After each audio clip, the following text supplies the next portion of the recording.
วัสดีเพื่อนสมาชิกทุกท่านนะครับวันนี้นะครับก๊อกอินไทยแลนด์นะครับจะมาเสนอเครื่องมือสำหรับถอดส้นแม็กนะครับส้นแม็กของก๊อกนะครับอีกตัวหนึ่งนะครับซึ่งทางก๊อกอินไทยแลนด์ได้สั่งมาจำหน่ายนะครับชื่อว่า Mac Popper นะครับของ VISM นะครับเป็นผลิตภัณฑ์ที่ดีไซน์ in USA นะครับส่วน made in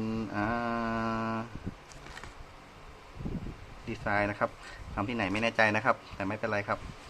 สั่งจากอเมริกาโดยตรงนะครับชิ้นนี้นะครับนี่ครับmade in China นะครับแต่ว่าอุปกรณ์ชิ้นนี้ทางเราสั่งจากอเมริกานะครับตัวนี้เป็นตัวที่ผมใช้ประจำนะครับเป็นตัวที่ผมใช้ประจำคือเนื่องจากการถอดส้นแม็กนะครับสำหรับบางคนเนี่ยมีความยุ่งยากมากเพราะว่าของก๊อกเนี่ยจะมีเขี้ยวด้านข้างนะครับ2 ฝั่งนะครับเขี้ยวด้านข้าง2 ฝั่งนะครับล็อกส้นแม็กไว้ทำให้การถอดนี่ยากมากนะครับดันออกยากหรือแม้จะปกติเนี่ยการถอดเนี่ยจะต้องกดปุ่มข้างล่างลงไปเนี่ยนะครับกดลงไปแล้วเนี่ยพอกดไปแล้วเนี่ยการดันออกก็แทบจะมีความเป็นไปไม่ได้เลยครับบางคนก็ให้ใช้ไม้จิ้มฟันบ้างอะไรบ้างนะครับเพื่อถ่างมันนะครับให้พ้นจากแง่นี้นะครับแง่ด้านข้างเนี่ยครับเห็นไหมเอ่ยเห็นไหมครับนะครับบางคนถอดแล้วก็มีการแนะนำให้ปาดออกนะครับปาดทิ้งนะครับผมใช้เครื่องมือถอดมาหลายตัวนะครับจนสุดท้ายมาพบว่าตัวนี้น่าจะเหมาะที่สุดคือบางตัวเนี่ยถอดง่ายแต่ถอดแม็กไม่ได้ทุกรุ่นนะครับพวกแม็กส้นบางพวกเนี้ย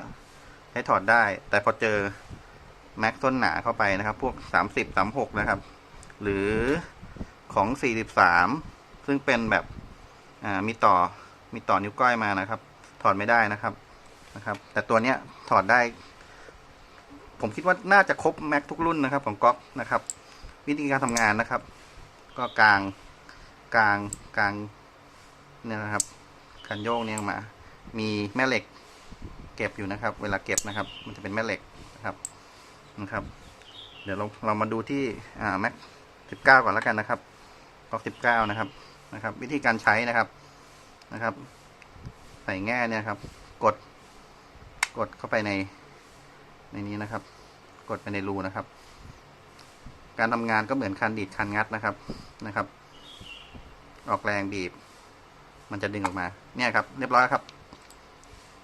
นะครับที่เหลือก็ผลักขึ้นแม็กไปด้านหน้าก็ออกแล้วครับตอนนี้ผมขออนุญาตไม่ถอดออกให้ดูนะครับเพราะที่เหลือก็แค่ผลักออกนะครับนี่19นะครับ17ครับดูอีกทีครับ17นะครับตัวมันเป็นโลหะนะครับเป็นเหล็กนะครับแข็งแรงครับดึงมานะครับแค่นี้เองครับผลักไปด้านหน้าก็หลุดแล้วครับเรียบร้อยนะครับ21ครับผม21นะครับนี่ครับออกแล้วครับเรามาดูตัวเล็กมั่ง42นะครับแม็ก42นะครับเบาๆครับแรงไม่เยอะใช้แรงไม่เยอะครับ43ครับพอดี43ตัวมีเกี่ยวก้อยผมหมดนะครับนี่ครับออกแล้วครับง่ายไหมครับมาดูของตัวต้นหนามั่งครับก๊อก30นะครับก๊อก30นะครับก๊อก30 10 นัด9 นัดเหมือนกันนะครับเนี่ยครับง่ายๆนะครับ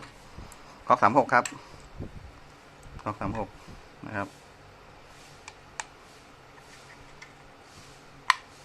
เนี่ยครับแค่นี้เองครับใช้งานง่ายมากเลยนะครับแข็งแรงทนทานใช้งานง่ายนะครับไม่ต้องไปเอาสกรูไลมาแทงลงงัดออกให้เป็นรอยนะครับหรือว่าบางตัวจริงๆมันมีอุปกรณ์ถอดบางตัวนะครับซึ่งใช้งานง่ายพอๆกันนะครับแต่ว่าอาจจะถอดไม่ได้ทุกรุ่นแค่นั้นเองครับตัวนี้ผมว่ามันโอเคแล้วครับเท่าที่ลองใช้ดูนะครับผม ก็สนใจนะครับ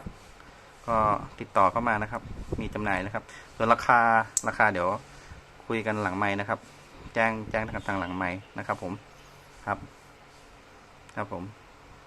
ตัวถอดต้นแม็กนะครับ